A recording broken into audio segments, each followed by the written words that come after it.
Hey friends, it's Denise, and I'd like to welcome you back to my channel. And if this is the first time you've ever been here, welcome to my channel. I am the Potty Mouth Yogi.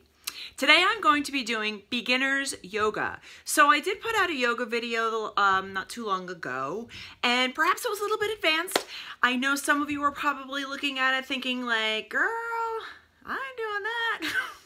So I'm going to take it a little bit slow today. I'm going to give you 5 postures to do. You should practice them as much as you possibly can. When I first started to do yoga, there were a few postures that I was super partial to. So, you know, I was busting out a standing bow in the middle of Macy's, or, you know, just doing stuff like that. You don't have to do that. I'm not asking you to. Maybe in the privacy of your own home so nobody can see you, or when you wake up in the morning before you start your day.